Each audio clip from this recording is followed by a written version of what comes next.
I trust you are all comfortable and eager for tonight's presentation. I am Lucy Hoffman, history instructor here at Greenville Tech, and will serve as your guide through this evening's program.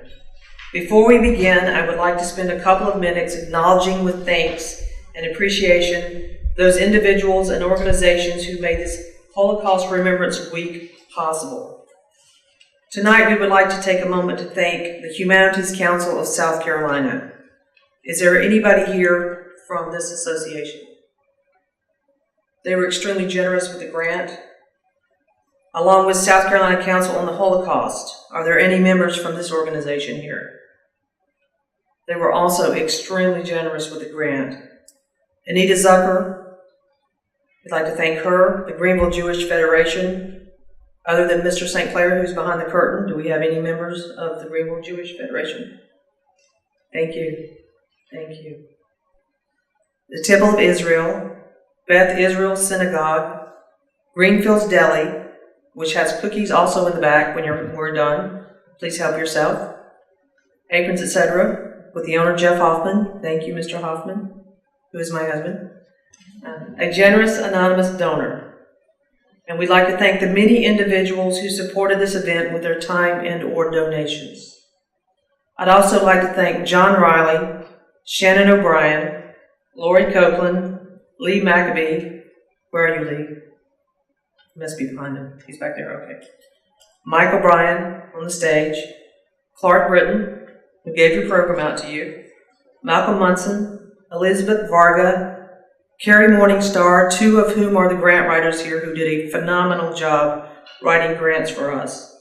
Wendy Walden, Becky Mann, Dana Callahan, Patty Amick, and Lena Young. They all were very instrumental in helping this happen. We'd also like to thank the Year of Altruism, Greenville County Library, Upcountry History Museum, and specifically John Woodson and his crew from Tri-County Tech, who are video recording these events. Thank you, Mr. Woodson. And before we go further, there's one person I'd really like to thank. I sent an email out last November. I wanted one day in April, Holocaust Remembrance Day, which is April 22nd. I sent it to my supervisor, John Riley, and all he had to do was say, no, this will be too much work, and it has been a lot of work. I've gotten emails from him at 10 o'clock on Saturday night. I know that the next day. I've gotten them at 4 o'clock in the afternoon on Sunday afternoon. I've gotten them on Friday night at 10 o'clock. All he had to do was say no. And what he did was say, let's do it. And he has arranged meetings. He's helped with the grant writing. He's helped with Dr. Miller. He's helped with everybody that's involved. So we'd like for him to come out. We have a little token. Bob, can you bring that out?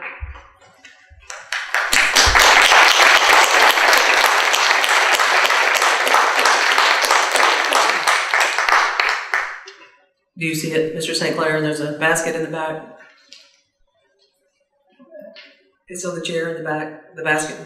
What? Basket. No, it's not now. We have a few things we know that John likes. Little Cokes that he likes to drink. We've got a few gift cards. We've got one from Chick-fil-A. I think there's one from PetSmart. There may be another one. Henry's Pizzeria. Oh, okay. His favorite pizza place. So once again, if we could give him thank you.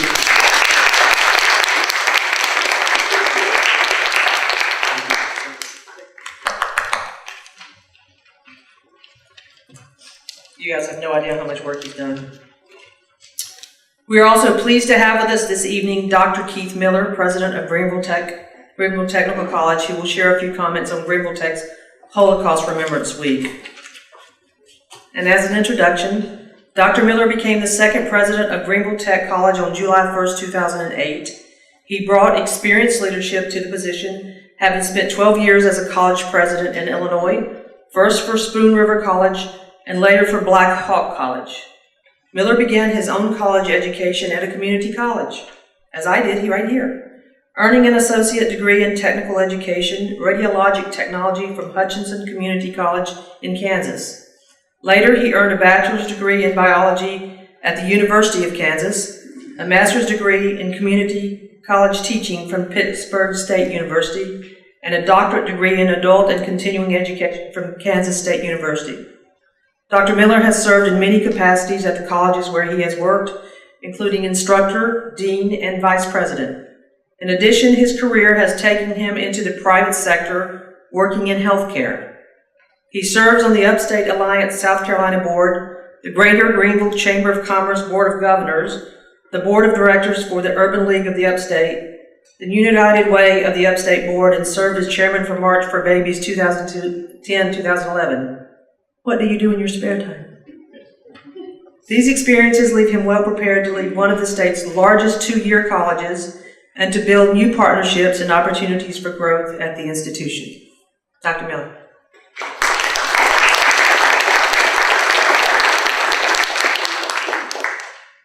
Thank you. And once again, I would like to extend my welcome and thanks for everyone being here this evening. And let me start also by acknowledging, and Lucy read the many organizations and individuals that have made this week possible. And I want to bring your attention to those. Those are on the back of your program, because it is a partnership, it is a collaboration. And these individuals and organizations certainly deserve that thanks. And then Bob, Lucy, John, the list goes on and on. I applaud you. I applaud you for your efforts. This is impressive and it's worthwhile, and I'll talk a little bit about that as I get more to my introductory remarks. But in addition to these individuals, there's many more, and a lot of times when you start mentioning names, you run the risk of leaving people out. So let me do this and recognize the Humanities Department at Greenville Technical College. It's certainly fitting that this activity, this week-long activity of events, be sponsored by Greenville Technical College, and it's equally fitting that the Humanities Department provide that leadership. That's for several different reasons.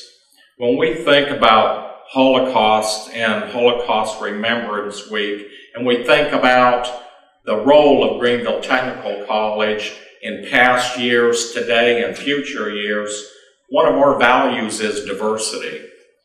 And one of the tasks of especially a liberal arts education, therefore the Humanities Department, which plays a large role in liberal arts education, is to instruct students on the value of humanity, on the value of different races, on the value of different beliefs. And we at Greenville Technical College believe that everybody adds value to society, no matter what your age, no matter what your belief, no matter what your race, no matter what your sex. We believe that everyone adds value, and that's why the events surrounding Holocaust were so horrific, because it really was a crime against the belief in those values.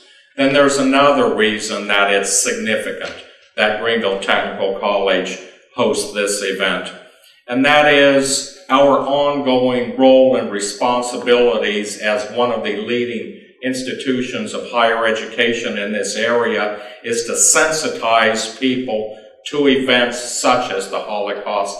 Think about if our generation or the next generation or the generation beyond that didn't know anything about the Holocaust.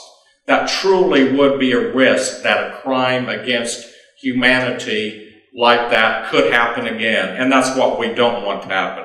So as Greenville Technical College, it is our role and responsibility to educate people and to sensitize them to the fact of what happened during that during Holocaust, and something that we certainly don't want to see happen again, of course, during our life or ever.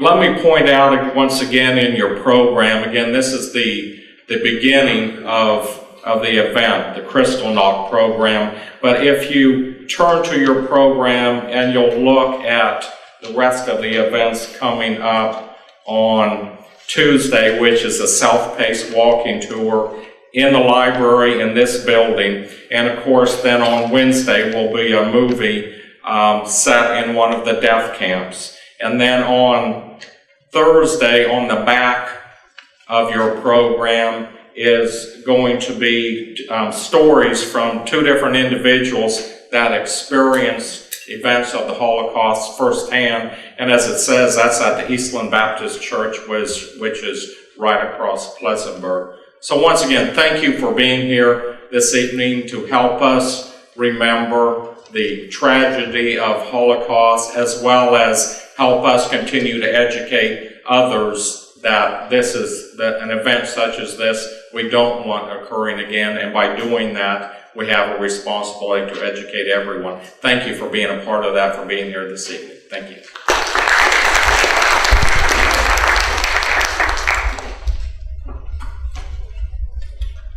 Thank you, Dr. Miller. And once more, thank you to all the supporters of this special effort at Greenville Technical College, Holocaust Remembrance Week. I strongly urge everyone to avail themselves of the events being presented over the next 4 days. We also have 8 instructors speaking here tomorrow night about different aspects of what happened in the Holocaust. For this evening, let's turn our attention now to the week's opening presentation, Remembrance of Kristallnacht. Remembrance of the past is a guidance for the journey to tomorrow that is constantly unfolding. Kristallnacht, the night of broken glass, which occurred on the night of November 9th and 10th, 1938, is considered to be the first act of state-organized violence against Germany's Jewish community. As such, it is seen as the first major step towards the Holocaust that engulfed Western Europe in the 1940s. It indelibly marked the end of the beginning and the beginning of the end, a nexus point of humanity. Tonight, a group of teachers and students from Greenville Technical College and of the Greenville community will present a program on Kristallnacht as part of the Holocaust Remembrance Week. The program you're about to experience is designed to put a human face on a tragic event in mankind's history. Much of the information provided comes directly from a memoir written by a victim of Kristallnacht, Werner Schleyer of Frankfurt, Germany, who survived his imprisonment and was able to provide us with his first-hand account written shortly after his release. Our students reading from Werner's memoirs are Danielle Trykowski, Helena Flauger-Sullivan, along with Professor Michael Bryan and actress Shirley Sarlin. Following the presentation, there will be a Q&A discussion portion with Rabbi Mark Wilson. It will be followed by candle lighting in remembrance of the 76th anniversary of Kristallnacht. And now we present Remembrance of Kristallnacht.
To understand why Kristallnacht, the night of broken glass, happened on November 9th and 10th, 1938, we need to understand what was happening in Germany during the prior 8 years.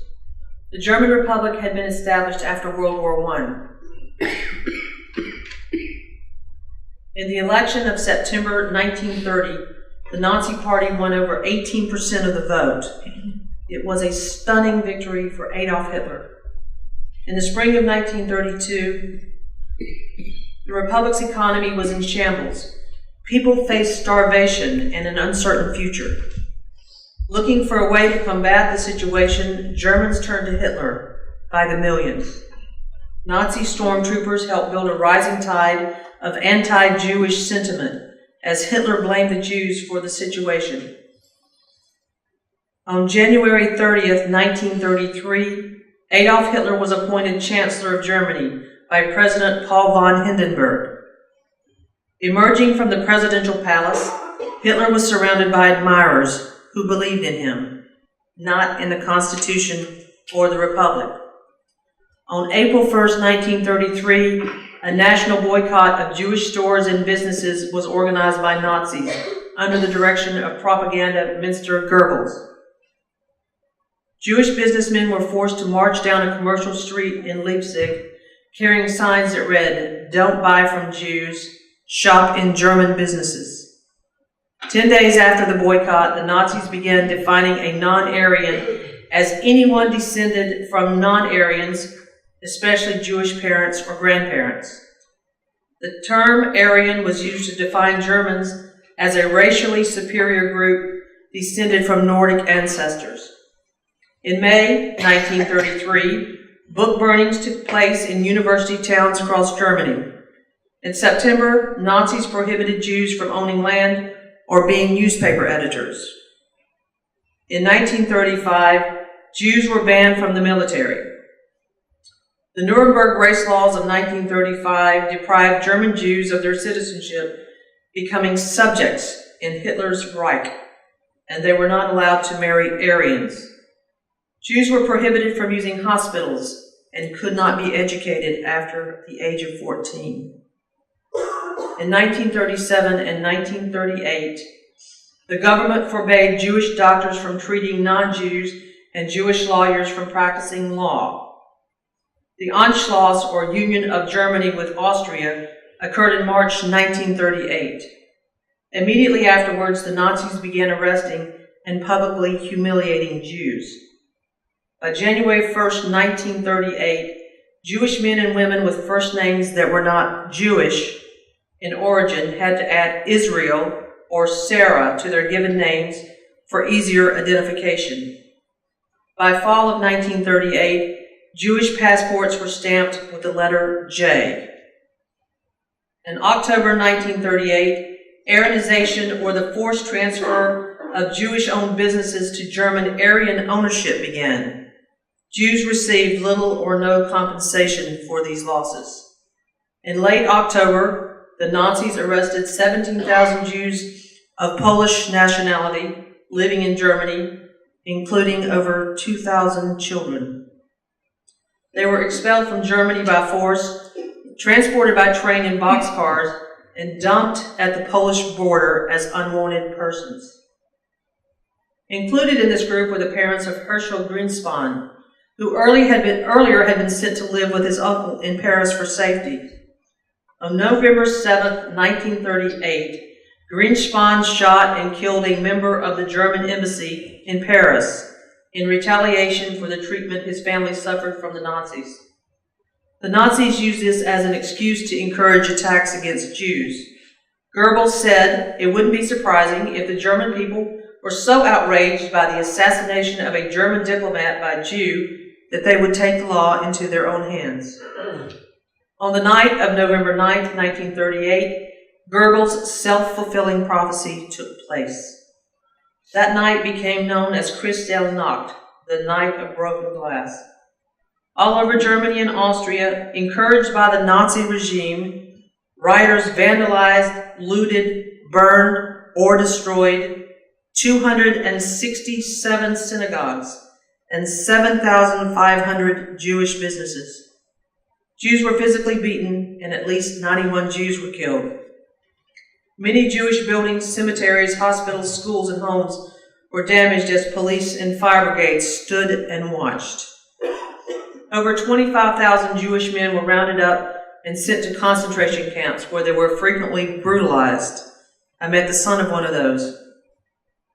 Frightened parents sent their children to safety in other countries via the Kinder Transport Program.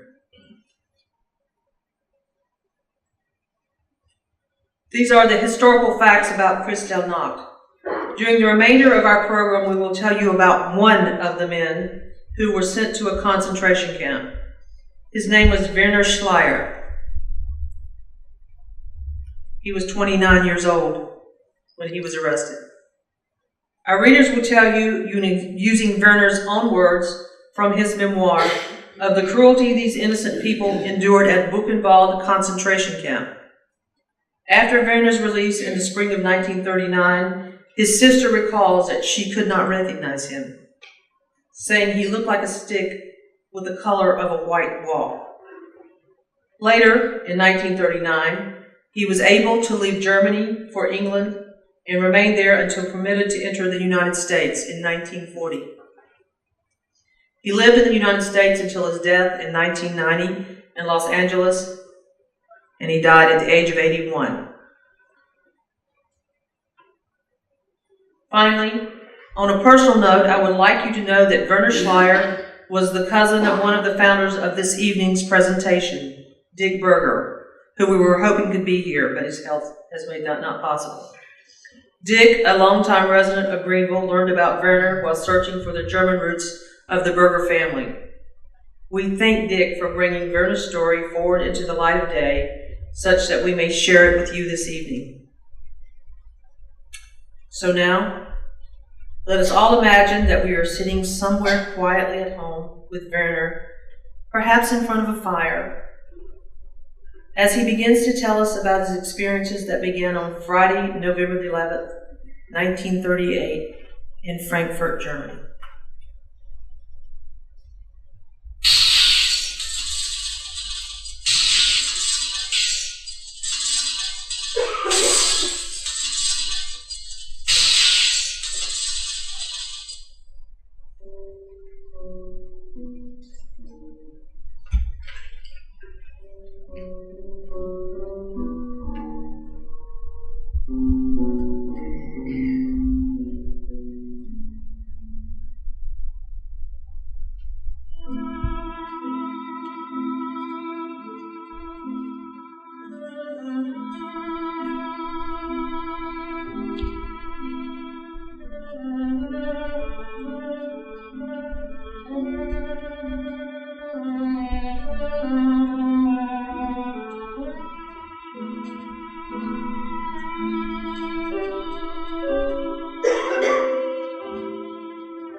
I am arrested.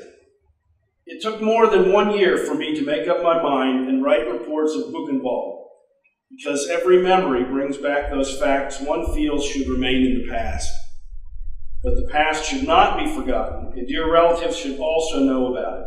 So I did it. First, I want to tell you how I was arrested. On Friday, November 11th, 1938, at 5 minutes to 7 in the morning, I came back from a short trip and found a policeman at my front door. He had a slip of paper with my name on it and asked for me. I asked him innocently, "You want to see me?" He replied, "Yes," in a friendly manner. I followed this kind gentleman to the police station. The officers were very friendly, but we could not figure out their intentions. At 11 p.m., the riddle was solved. It was the police van to take us away. There were 12 of us in the big compartment, a few in single small compartments, and we were taken to the main police prison. Then in the early morning at about 7 o'clock, we were taken by bus to the auditorium. We were under guard by an SS man who brought us there and kicked us goodbye. I felt that kick the whole day.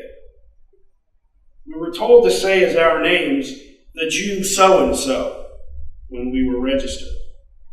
The Gestapo policeman to whom I identified myself as the Jew, Werner Schleyer, apparently didn't like my appearance.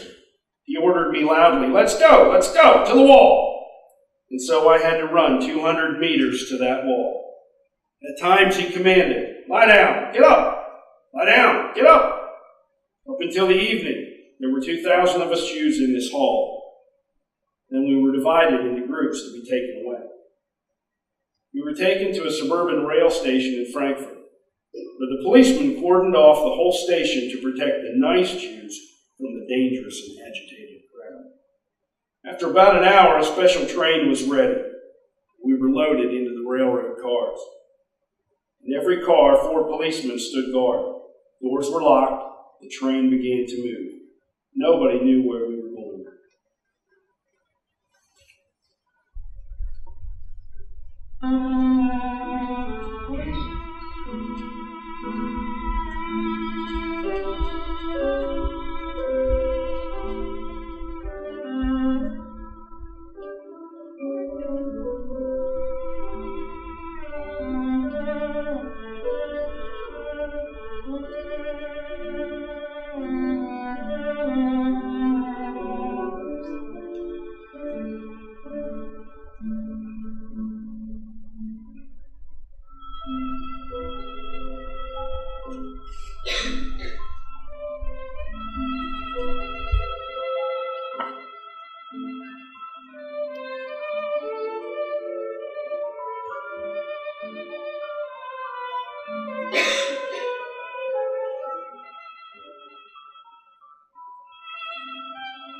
Arrival at Buchenwald.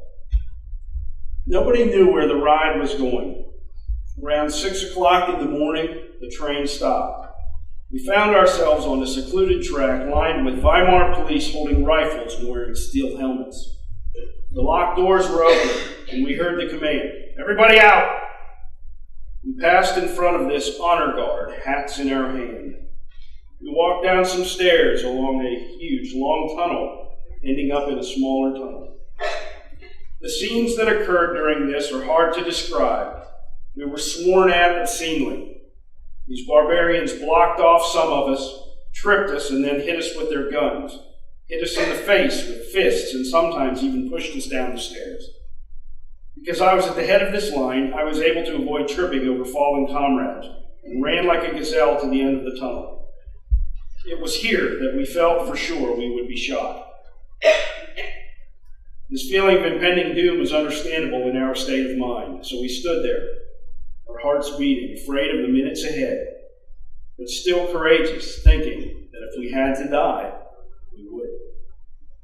Our lips brought forth a prayer to give us courage and to ask God for help.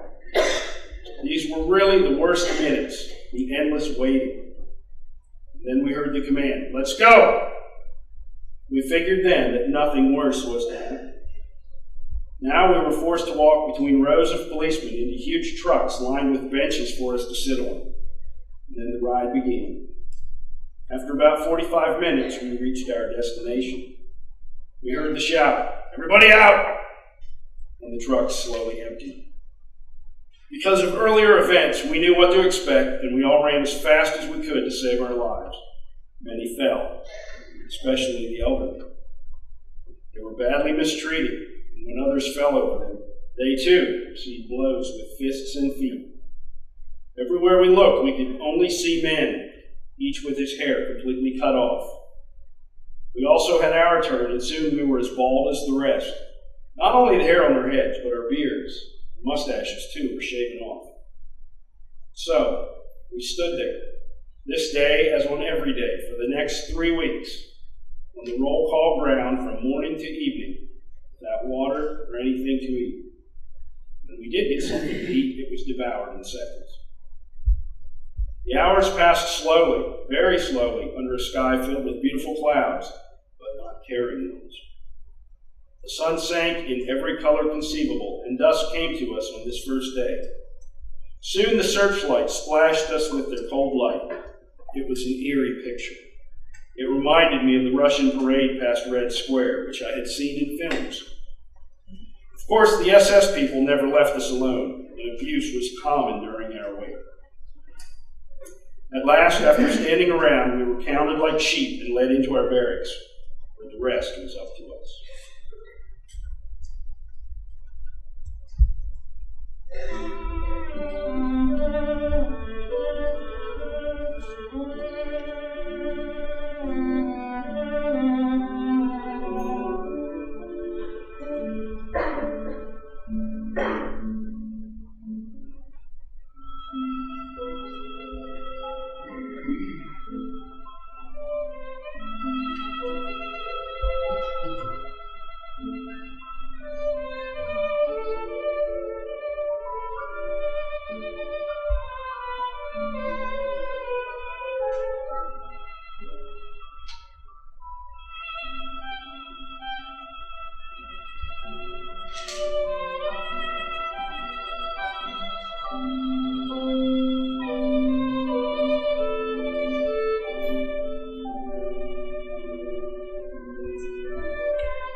Daily life in the camp. Now I will describe the small area that was assigned to us. There were barracks built on the forest floor, which was wet and mucky, so that we sank into it and the mud stuck to our shoes. Walking was extremely difficult, and whoever had bad shoes with thin soles found himself stuck. The barracks were divided into 2 rows on the inside. People who slept directly underneath the roof had to pull themselves up using the roof beams to get into bed. It was relatively easy for younger men, but impossible for older people. So when released from the roll call grounds, we stormed into the barracks to ensure ourselves a sleeping place. Hungry, abused, and thirsty people had to sleep close together without any room to move at night in the cramped barracks. It was like Dante's Inferno, a mixture of voices, screams, and hums that could only be caused by people afraid for their very lives. At this point, the tragedy of the whole situation became severe. This, plus the intense fear, drove many people to madness, and they lost their nerve. These people scared the rest of us with their screams of, "The barracks are falling in," or, "They're burning down the barracks." When the SS men standing guard outside heard these screams, they would rush in and pick out the worst screamers and take them outside to beat them with whips and kicks until they could scream no more. It was even said if there was no quiet, the SS men would shoot into the barracks. During the night, there were many deaths, some from abuse, dying instantly, withering away because there was no medical help. In the morning, when we left the barracks to breathe in the fresh air, the path between the barracks would be lined full of victims. This was a gruesome sight, and one had to look away in order not to be sick. Imagine 10,000 people from any culture, lacking help with hygiene or law, allowed to live on the simple whim of some inhumane person, and you see what man can endure. Once in a while, prisoners were whipped or tied to small trees for small infringements. A nail was hammered high on the tree, about 6 feet off the ground. The victim, tied with his hands behind his back, would be hung from the tree by his wrist bindings, forced to carry his entire body weight on his wrists. And I can also describe to you the humane way of whipping. There was a wooden horse shaped like a table without a top. The victim would be tied down with a rope, stretched across the 2 ends, his body forming the tabletop. The SS men, always very strong men, would hit the poor soul 10, 15, 20, or even 25 times with a whip or stick. Sometimes the SS men even jumped into the air to strengthen the blows. From the screams and the wails of the victims, you can only imagine what pain the victims endured.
For 3 weeks, we were forced to stand on the roll call ground from morning to evening for about 8 hours.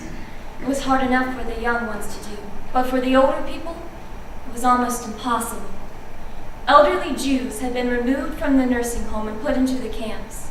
These weak people had to be carried in by comrades. Walking through the small gate and seeing these wretched human beings, their faces distorted in fear, unwashed and many starving, it was horrible. How many of these people survived the hard times?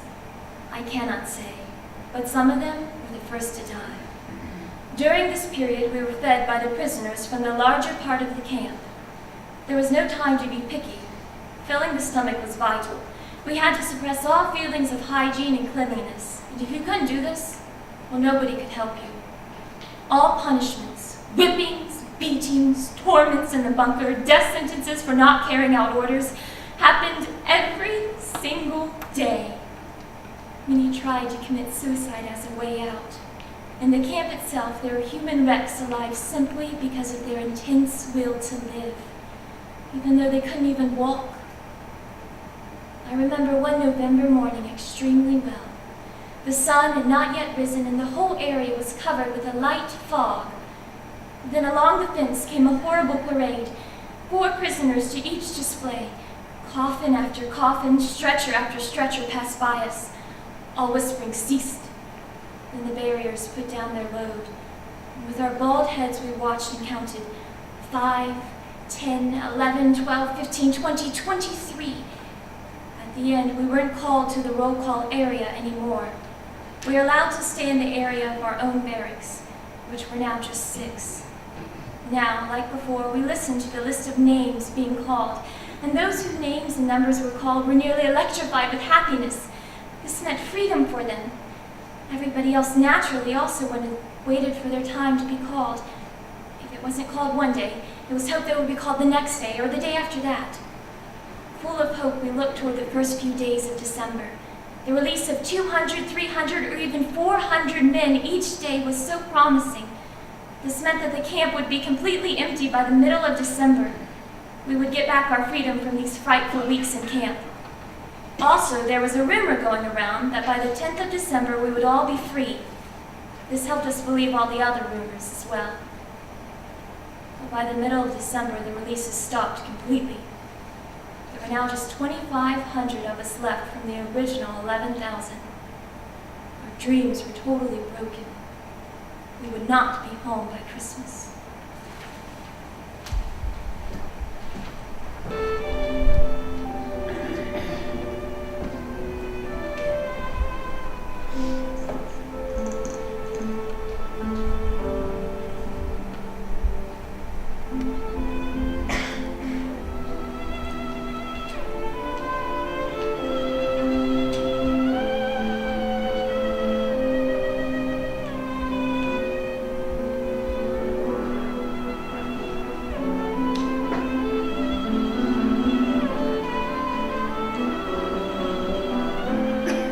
Created less and less accommodating living circumstances, to put it mildly.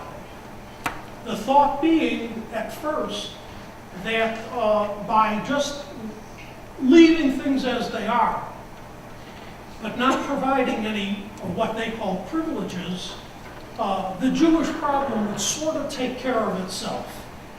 Little by little, the Jews would burn themselves out.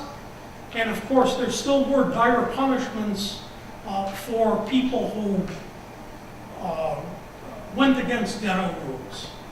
But there was already an infrastructure in place at that time of the Nazi superior who had at his license the prerogative to shoot first and ask questions later. You had already established a sort of Jewish cadre of stooges, the capos and the phony political leaders who were a foolish liaison between the Jews and the Nazis. You had the Judenrat that was a governance group for the Jews, and so on. When you went to phase 2, which was moving Jews into concentration camps, we're moving already into what does loosely be called passive genocide. Okay, if not passive, then omissive genocide, not commissive. And that is that life was so bad, and the torture was so prevalent, and the terror was so great, that this would be a way that would almost obviate the need for a final solution. It was the final solution. And then finally, of course, when it wasn't happening fast enough and there were other factors that were involved, then and only then did the Jew have to be stamped out by commissive genocide. Hope that helps a little. Anybody else? My friend and friends. I'm sorry. My name is Amy Voss, and I just want to actually add something to a couple of the questions that were already asked based on what I've been reading a lot on this topic, and I've been also listening to a lot of the survivor accounts. And I heard a survivor, I can't remember the name of this one, but the same question was asked.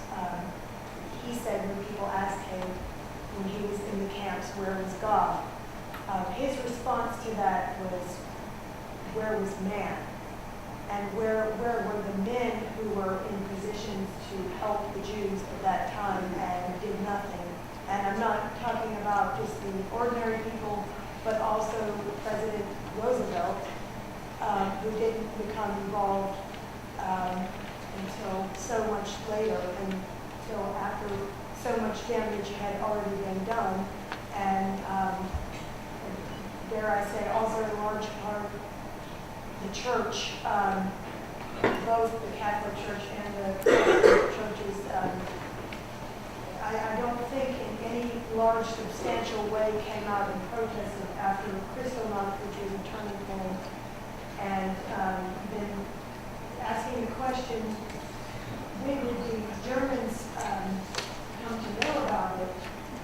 There was a testimony that I heard from a former Hitler Youth individual who was young when this was going on, but he changed his position on it after the war, and he admitted that it was all wrong. And he said that if you were old enough to walk during Kristallnacht, if you were a German, you were old enough to walk during Kristallnacht, you could not claim that you didn't know what was going on from that point to really at any point after that. And then I also have a question to ask, and you mentioned just briefly the Judenrats, the local Jewish councils. They were kind of like puppet organizations, if you will, and the Jews ran them in the different areas, and I understand that the logistics of the roundups would not have been possible without their knowledge and without their complicity and without their involvement. And that's one thing that I've not really been able to figure out. I can only assume that they did it because they thought they were saving their own skins. Did they know how malicious the intentions and the activities were of the Germans? Did maybe some of them not know? Can you speak to that? Lucy, are you more of the Judenrat than I am? Yeah. Complicity is a difficult word to use when it comes to Judenrat. What they knew is if they didn't give 100 when the Nazis said that 100 Nazis would come take 1,000. Right, and I know that was the kind of threat that the Germans said that if you don't help us, it's going to be much worse. It's going to be much worse. But it couldn't have been worse than it was. There's no I way. think, put yourself in that position. Is there no hope or is there hope?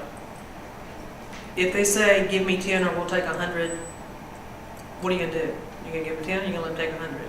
We know they're killing them. In Warsaw alone, we know they're taking them to slaughter.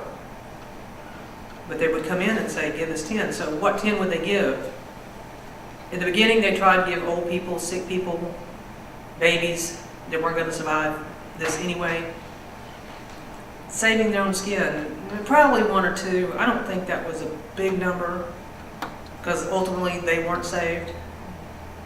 I think what they hoped, does any other historian disagree with me? What they hoped was that it would really work. They would really give 10, and they give 10 that weren't going to survive. I mean, that gradually changed, but people got weaker and weaker, so you could always come up with 10 that weren't going to survive. Some of the human rights were a little more honorable than others. But I think ultimately they just thought that might work. There were a couple- Lady in the pink. I'm sorry, go ahead. I'm just confused by, if they went through the trouble of like rounding them up, processing them, shaving their heads and everything, what did they do to earn release? What did they do to, Earn release? From What did they do to earn release? or after Crystal left? Well, they were in the camps, like, it was so random. Like, Well, the question might be, why did they survive? Some people stuck it out when they were there, and many of us have known many of them, and the answer is, we don't know. And that's another one of those kind of roll of the dice that we glom together with other things about where was God and why was it this one and not the other one. If you're interested, there is a book by Philip Rosenbaum who talks about how Jews tried to observe the Jewish dicta, the Jewish law in the concentration camps. And one of the questions that's raised in there is, can I swap my child for another child who's going to be let out to slaughter? Can I save my child for the sake of putting another child out there? And the rabbi he asked, told him after 3 days of contemplation and telling him he didn't want to answer was, he really had no right to take away the other child's life, even if it meant his own child's death. And the rabbi himself said, I waited for God to tell me what to do, and I didn't even know. I could read it in a book, black on white, and in my soul, I didn't know. We're talking about a Hasidic rabbi who was extremely, extremely committed. But there were some instances of Judenrat, very few of them, that did plot subversive things futilely against the Nazis. And there are very heroic and interesting and ingenious stories that are told about that handful that really got together and colluded on the side against, but it didn't happen. Thank you. We'll take one more question. I don't know that you actually answered your question.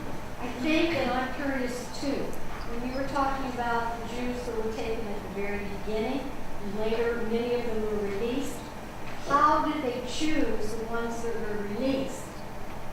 Are you talking about after Kristallnacht? Yes. I mean, they were releasing some. How were they chosen to be released? How were they chosen to be released? Apparently, part of terror is to engender fear of the unknown. And we think that it was probably done arbitrarily. I spoke to a gentleman whose father was arrested in Kristallnacht. And what happened with him is he would play cards with the sheriff, or whatever you call the guy that was in charge. When he was arrested, the rabbi's wife went to him and said, "This is a friend of yours. He comes up and I bring you food and he plays cards with you." So he broke him out. There was also a women's march. A bunch of women marched, and they let out quite a few. Most to this day will tell you they have no idea. A member of our family went to Buchenwald and was liberated after, I guess, 6 months, which is a long time. He said he had no sense. The terror was instantaneous. They took him away from his business, gave him no chance to do anything, and 8 months later, he survived. He watched many people die, but he was out of there again.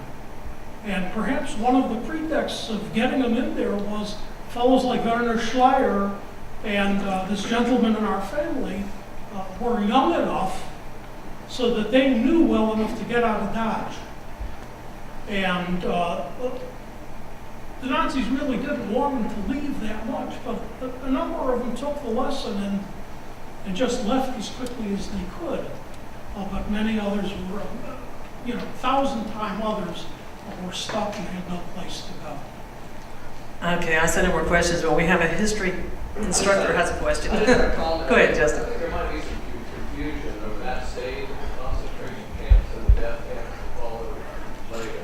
Is why there's some questions about the release. But weren't most of those who are arrested at Crystal Lake ultimately released? Yeah, but they were released after Kristallnacht. Right. The incarceration at Kristallnacht has to be treated as a separate entity. The names of the camps are the same. A lot of the torture treatments were the same. A lot of the terrorizing was the same. But the episode of loading people into concentration camps came as a significantly different set of circumstances and later on.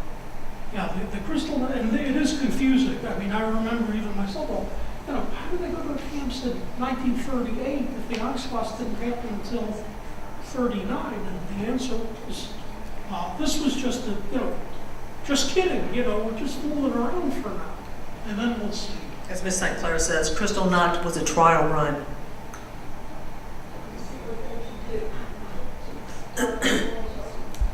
Thank you all for your attention. We have a very special presentation. Lori Copeland, who is a history instructor here, an excellent history instructor, has made a Kristallnacht candle. So as Rabbi Wilson turns it on, I'll give you a little background on this.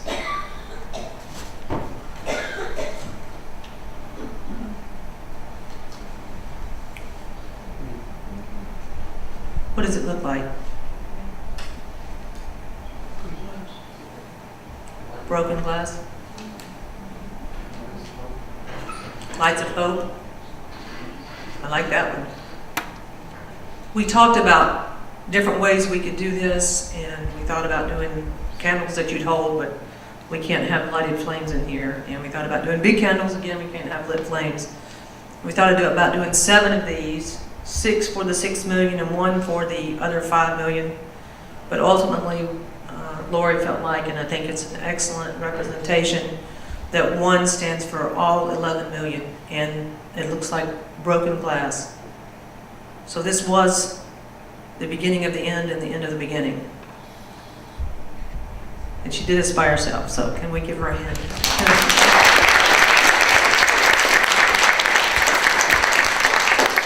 As I said, this was a very collaborative event. Please look at your programs, and if you can come to more, we'd love to see you. Tomorrow night we have 8 scholars, teachers speaking here. On Tuesday, we have storyboards in the library, and some of them are absolutely gorgeous. We have Wednesday afternoon from 4:30 to 6, we have Falcon All the Impossible film being shown, and Lori will be the one in charge of helping discuss that. Then on Thursday night, we have True Mrs. Heller speaking at Eastland Baptist Church. We were hoping for and had planned for Ruth Steinfeld, who's listed on the back, but unfortunately her husband is taken very ill, so she is unable to attend. We're still trying to get her on Skype. I don't know if we're still working on that. So she may show up digitally, which is what we hope, so we can ask her questions directly. But thank you so much for coming, and I hope you learned something and you'll take it away and say never again.